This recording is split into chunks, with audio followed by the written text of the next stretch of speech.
Fala, atilista, como é que você tá? Tudo certo? Espero que você esteja muito bem aí, que tudo seja ótimo com você e mais um vídeo, para o nosso canal aqui. Me chamo Alex Sanches, estou muito contente que você está aqui assistindo e buscando mais conhecimento sobre como evoluir no violoncelo. E o vídeo de hoje, se você é iniciante, eu digo para você com toda certeza, ele está absolutamente imperdível.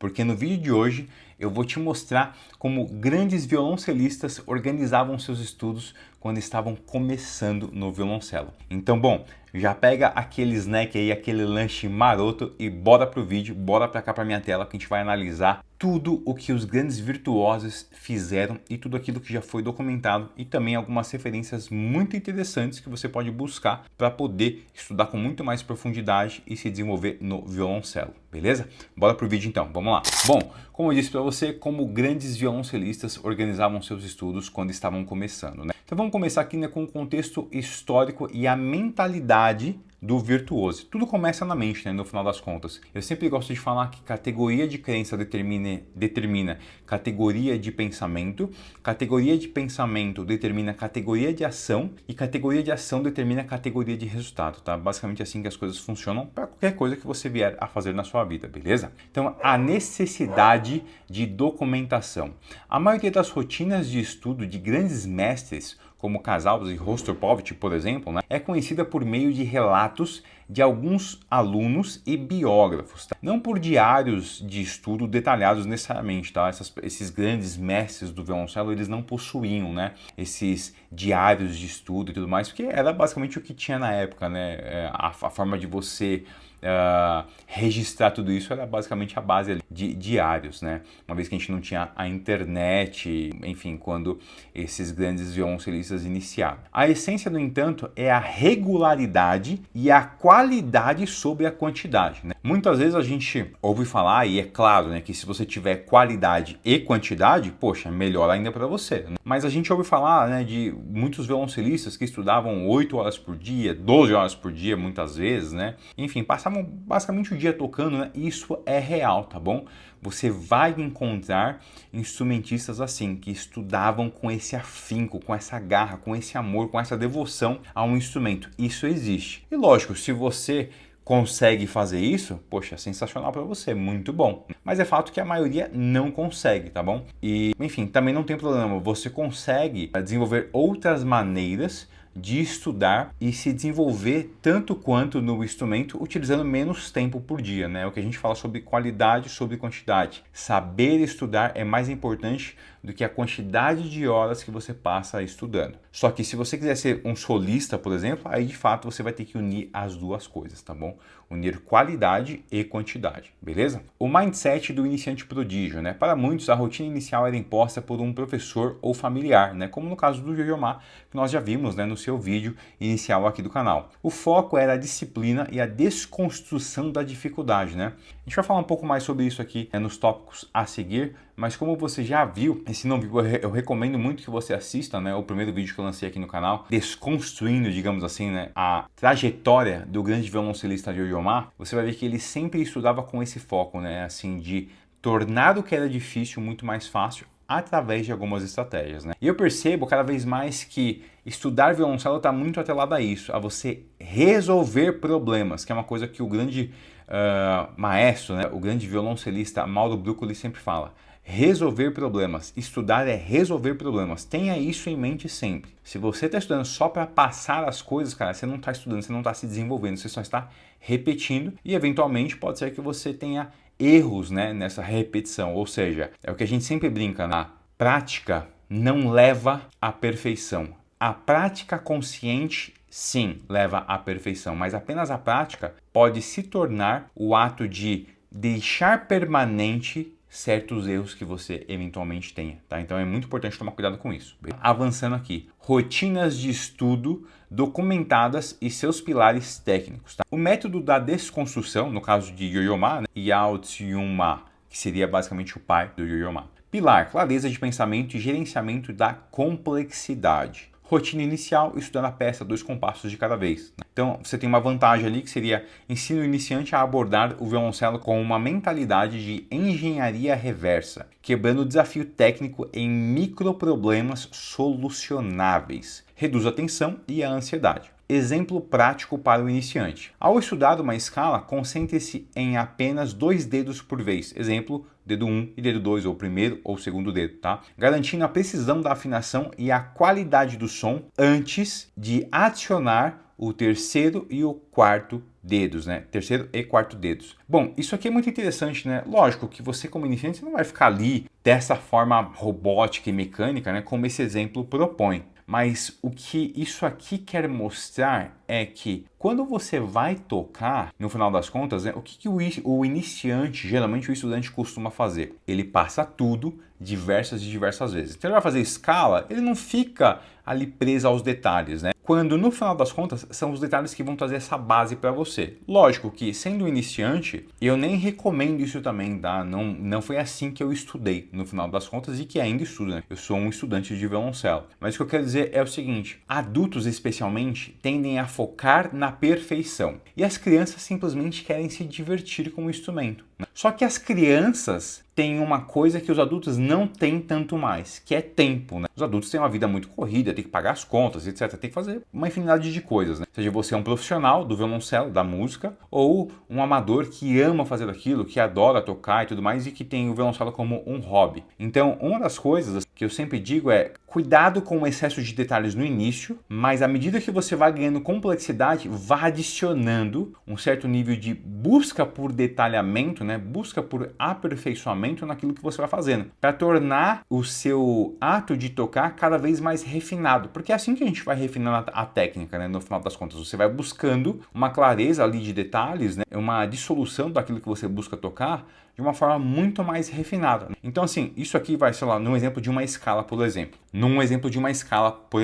Então vamos supor que você vai tocar uma escala lá de Dó maior e tal. Cara, se você tem dificuldade em afinar sua saída ali do Dó Ré, né, da corda solta Dó para o Ré, cara, estuda só isso, treina isso até resolver. Ou pelo menos buscando formas de resolver aquilo, né? É uma das coisas que eu sempre falo, né? Geralmente o iniciante fica acompanhando as cordas soltas, né? Ele vai lá, tal, na primeira posição e ele fica acompanhando ali o tempo todo as cordas soltas para poder afinar. Legal, muito bacana, especialmente quando você está começando. Mas depois de um certo tempo que você fez isso, cara, tira isso da sua vida, entendeu? Você já tem que começar tocando na primeira posição afinado.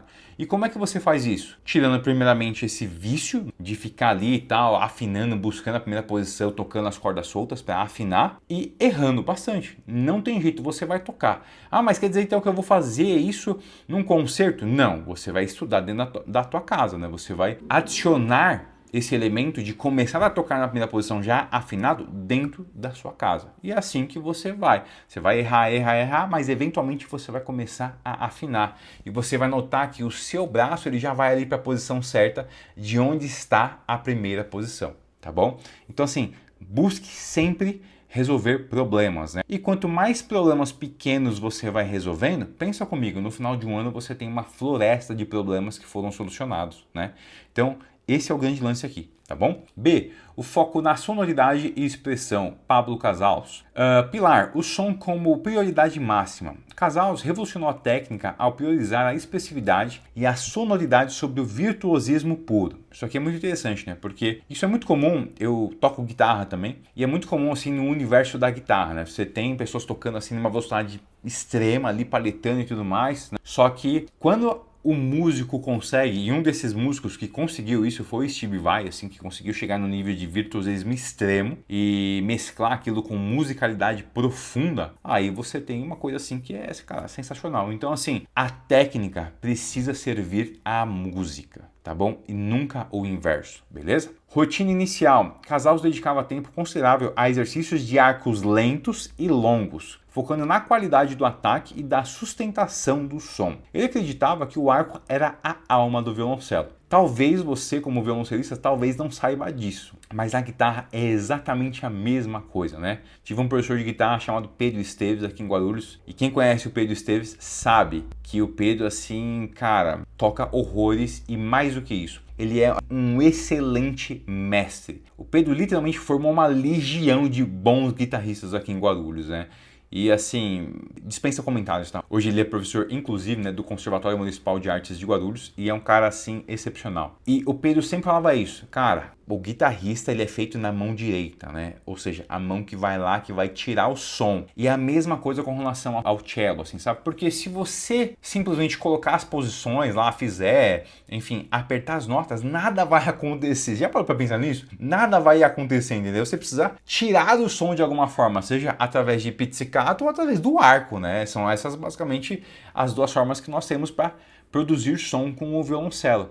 Então, a mão direita do instrumento, né, a mão do arco, é assim, é a alma do violoncelo, de fato, tá? É através dessa mão que você vai imprimir o som, que a sua qualidade técnica, inclusive de mão esquerda, ficará exposta, beleza? Então, vantagem, desenvolve um ouvido crítico para a qualidade do timbre desde cedo. Evita a pressa em aprender peças difíceis antes de dominar o som fundamental. Isso aqui é muito interessante. Hoje em dia, eu particularmente confesso que vejo poucas pessoas tendo uma rotina de aquecimento do violoncelo, né? Apenas com exercícios do arco, apenas ali, sabe, segurando ali de fato, sabe, o som em notas mais longas com arco. Então, quer dizer, são coisas que nós temos que fazer, se possível diariamente, que vão trabalhar a extração do som na sua essência do violoncelo. É isso que eu percebo e é isso que eu busco fazer também dentro da minha rotina de estudos, né? Que começa 100% das vezes com cordas soltas. Não tem outro jeito, cara. Eu faço cordas soltas para relaxar, para encontrar a postura ideal para tocar o instrumento, sabe assim, para conseguir me preparar mentalmente para entrar de fato naquilo que eu preciso estudar. Mas as cordas soltas, isso permanece até hoje dentro da minha rotina de estudos. Exemplo prático para o iniciante: dedicar os primeiros 15 minutos do estudo a tocar apenas cordas soltas, variando a velocidade e o ponto de contato do arco, com o objetivo de produzir o som mais rico e ressonante possível. Posteriormente eu vou até fazer um react aqui sobre uma rotina de aquecimento de um grande violoncelista que eu encontrei esses dias, e ele faz cordas soltas exatamente dessa forma aqui, sabe? Buscando variar a velocidade do arco e o ponto de contato. Então, assim, uma das coisas que todos nós sabemos que é um pouco mais difícil de ser feita é justamente você tirar mais som do violoncelo na ponta do arco, né? Porque é onde a gente tem menos pressão. E esse cara, ele estuda justamente isso quando ele faz esse exercício de cordas soltas. Ou seja, é difícil tocar piano no talão, porque você tem mais peso ali, né, pressionando o arco como um todo, e é difícil tocar mais forte na ponta. Então ele faz justamente o inverso. Ele começa se aquecendo com cordas soltas, piano no talão e forte na ponta. E aí depois ele vai invertendo esse processo para poder, logicamente, estar apto a fazer tudo. Então você vai se acostumando a controlar o arco em sua totalidade. Isso aqui, cara, é sensacional, tá? Para iniciante isso aqui, cara, é ouro. Beleza? Próximo aqui, C, a abordagem sistemática, Rostropovich e a escola russa.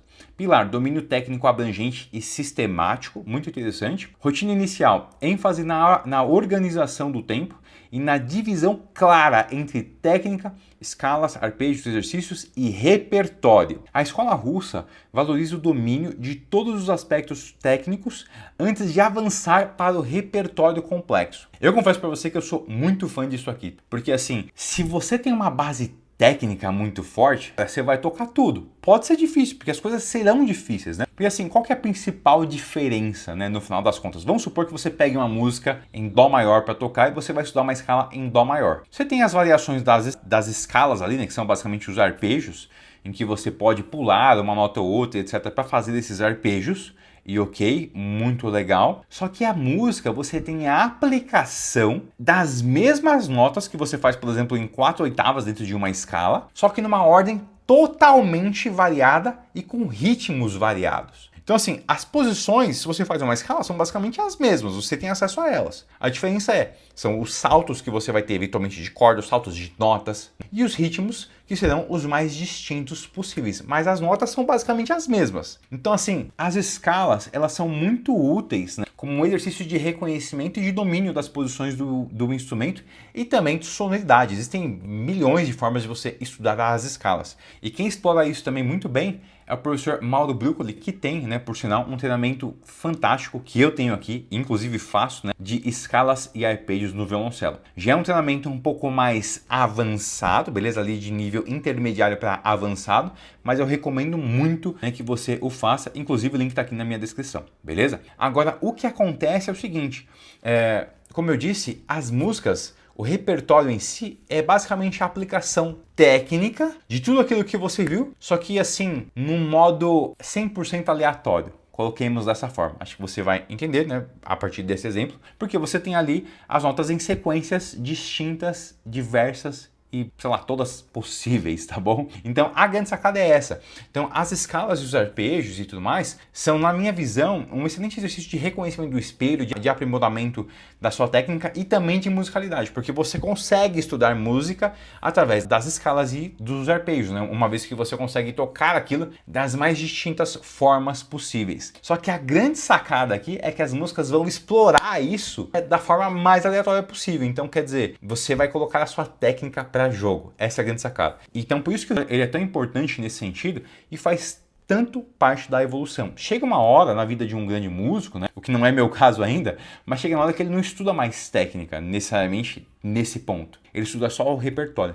porque o repertório é o uso da técnica o tempo todo em sua essência. Então, isso aqui eu acho muito legal. Vantagem: garante que o iniciante desenvolva uma base técnica sólida e uniforme, minimizando buracos no conhecimento. Mais uma vez, uma das coisas que nós falamos, né? Se você estuda aquilo tecnicamente, através de um exercício, aqui também entra o fator psicológico, né? De você não ficar ali pensando, ai meu Deus, eu não consigo tocar, essa música tá difícil, etc.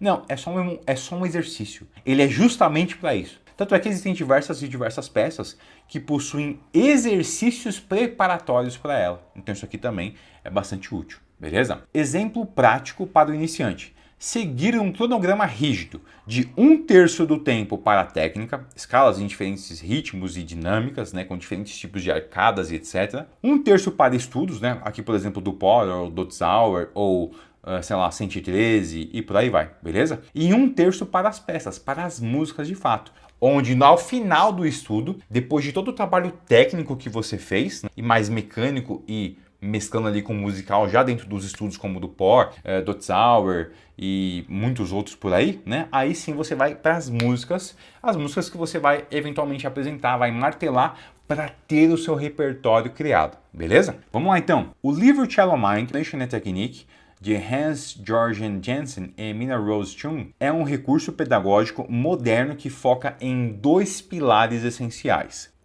Entonação, ou seja, afinação. Conceito: afinação não é apenas um ato mecânico, mas um processo mental e auditivo. O livro oferece exercícios sistemáticos para treinar o ouvido e a mão esquerda simultaneamente. Cara, uma das coisas assim que alguns grandes músicos já me ensinaram é que ouvir bem, né? Porque assim, existe o ouvido absoluto, que é quando você ouve o som de alguma nota e você sabe qual nota que é, ou o som de qualquer coisa e você sabe qual é o som que mais se aproxima, né? E algumas pessoas nascem com isso de fato. E o ouvido relativo. Eu não tenho ouvido absoluto, mas eu tenho um bom ouvido relativo. Então, a partir de um som, eu consigo comparar os outros sons, beleza? Só que a grande sacada que as pessoas não percebem é que bom ouvido relativo é, no final do dia, treino. E mais do que isso, é o costume. O ouvido se acostuma errado. Acredite se quiser. O ouvido pode se acostumar errado. E, meu camarada, se o seu ouvido se acostuma errado, você vai ter problema com isso. Porque você vai afinar tocando o violoncelo errado. E esse é o grande problema. E aqui entra uma das coisas que eu já vou falar agora, que é muito interessante quanto a esse livro e que eu vejo alguns cellistas no TikTok e dentro de outras redes sociais, como o Instagram, por exemplo, né, nos vídeos curtos, falando e estudando sobre isso. Olha só, exemplo prático. Praticar escalas com um drone, né? Na verdade aqui é basicamente um metrônomo, tá? Para forçar o ouvido a se ajustar à afinação perfeita, em vez de confiar apenas na memória muscular. Não é nada incomum você encontrar vídeos nessas redes sociais que eu acabei de citar aqui, de pessoas tocando escalas com um afinador na frente. E é justamente para isso, para treinar o ouvido com o máximo de pureza na afinação. Vou ser sério com você, eu não faço isso, tá bom? Eu estudo ali e tal, tô sempre atento ao que eu estou tocando e consigo, na maior parte das vezes pelo menos, reconhecer quando estou desafinado. Mas isso aqui é um estudo de refinamento que eu acho que vale a pena gastar 15 minutos, por exemplo, para fazer isso por dia. Talvez até eu mesmo comece a fazer, tá bom? Vamos lá. Técnica da mão esquerda, né? Ainda com base nesse livro do Shallow Mind, tá? Conceito: ênfase na eficiência e no relaxamento da mão esquerda. O livro aborda a importância da preparação dos dedos e do movimento mínimo para a velocidade. Cara, isso aqui é muito interessante, é mais uma das coisas que eu aprendi também na guitarra, né? Quando se fala sobre movimento mínimo, nós estamos falando, né? E é muito comum isso. Geralmente quando a gente vai começar, né, os cellistas ficam com os dedos todos soltos, né? Especialmente se a pessoa não veio de nenhum outro instrumento, a tendência é que ela, se ela vai apertar, por exemplo, aqui o dedo 1, os outros dedos ficam muito assim, ficam muito fora. Aí ela vai apertar o dedo 2, o que ela faz? Ela faz isso aqui, ó. Põe só o dedo 2 e a mão toda fica fora. Dedo 3, ela faz isso aqui. Sendo que no violoncelo a gente sabe que o único dedo que você aperta solto é o dedo 1. Os outros você mantém o dedo de trás, né? Logicamente, com o tempo, você vai ficando mais confortável até para soltar isso, para poder vibrar, tá? Porque facilita, né, todo esse processo. Só que a grande sacada é que quanto mais rápido você vai tocar, mais relaxada a sua mão precisa estar e mais perto da corda ela vai se mover. Então é muito comum que a mão do violoncelista pareça que ela não esteja se movendo, assim, sabe? Parece que ela tá, cara, meio que parada, assim, sabe? É justamente por isso. Porque quanto mais rápido, menos esse movimento tem que ser aparente aqui. Menos você vai conseguir sair com a mão toda assim. Por quê? Sair com a mão aumenta a distância. Se aumenta a distância, você perde velocidade, tá bom? Bastante simples isso aqui. É física pura ali. Exemplo prático. O iniciante deve praticar a preparação antecipada, ou seja, o que ele citou com relação à questão da preparação dos dedos. Preparação antecipada do dedo, colocando o próximo dedo a ser usado na corda antes que o dedo atual seja levantado, garantindo a fluidez e a precisão nas mudanças de posição. Cara, isso aqui é ouro, de fato, assim. Preparação dos dedos para a próxima nota é uma coisa que você, violoncelista, mais cedo ou mais tarde você vai começar, invariavelmente, a fazer isso, tá? Isso aqui, assim, é essencial. Porque se você não fizer e você levar o dedo sem estar preparado para atingir a próxima nota, além disso aumentar muito as suas chances de desafinar, vai aumentar muito as suas chances de errar na música também. Beleza? 4. Estratégias para montar uma rotina funcional para o iniciante. A regra dos 3 blocos, como nós já vimos, né? Divida o tempo de estudo em 3 partes iguais, independentemente da duração total. Exemplo, 30 minutos de técnica, 30 minutos de estudos e 30 minutos de repertório. Beleza? Logicamente você vai atribuir isso aqui à quantidade de tempo disponível que você tem para poder estudar todos os dias. Então se você tem 3 horas para estudar todos os dias, 1 hora para cada parte, beleza? O estudo microscópico. Não toque a peça inteira. Escolha um trecho de 4 a 8 compassos que seja difícil e dedique 10 minutos a ele, usando o método de desconstrução que nós já vimos pelo Jojo Ma, né? Lento, com diferentes ritmos, com foco em apenas um problema por vez. Lembre-se disso. Se você só se lembrar de uma coisa desse vídeo, lembre-se, estudar é resolver problemas, beleza? 3. Diário de estudo. Mantenha um registro do que foi estudado, por quanto tempo e, mais importante, qual foi o objetivo alcançado. Isso transforma o estudo de tempo gasto em progresso mensurável, tá? Então isso aqui eu acho fundamental, assim, de verdade, eu acho fundamental você anotar, você ter um diário de estudos, tá? Lá no Conservatório Municipal de Guarulhos, né, com o meu professor Fábio Pelegatti, ele tem tudo registrado o que eu faço semana a semana, tá bom? Isso aqui é muito importante para que você consiga notar que você está evoluindo no instrumento, beleza? 4. O aquecimento consciente. Sempre comece com exercícios de alongamento e respiração, seguidos por cordas soltas e escalas lentas. O objetivo não é aquecer os dedos, mas sim conectar a mente ao corpo e ao instrumento, beleza? Assim, sendo bem sério com você, eu não faço alongamentos do tipo físico, assim, sabe? Que eu tenho que me alongar aqui o meu corpo. Eu não faço, tá? Conheço pessoas que fazem, eu particularmente não faço. Eu gosto de sentar no instrumento, relaxar completamente, soltar aqui, sabe assim, os braços. Aí eu faço meus exercícios de arco e tudo mais. E aí eu começo com as cordas soltas. O primeiro contato que eu tenho com as cordas do instrumento é com as cordas soltas. Beleza? É isso que eu faço, tá? Número 5. A prática da performance. Pelo menos uma vez por semana, toque uma peça inteira, sem parar, simulando a pressão do palco. Isso treina a resistência mental e a capacidade de recuperação de erros. Isso aqui, cara, é muito importante, né? Que você faça, especialmente se você está para tocar um concerto, se você vai solar, se você tem um recital à vista, você tem que fazer isso aqui. É o equivalente ao simulado que você faria para um concurso, por exemplo, né? Então você está estudando durante a semana, mas no final de semana você vai lá e faz um simuladão, em que você tem o mesmo tempo de prova, que você tem as mesmas condições da prova, ou seja, sem alimentação, sem transtornos ali no seu ambiente, não, é você e a sua prova, tá bom? Tô falando isso porque eu já prestei concurso, já fui concursado também e eu sei exatamente como é que é. Essa a rotina de um concurseiro, beleza? Então, cara, é a mesma coisa. Certo?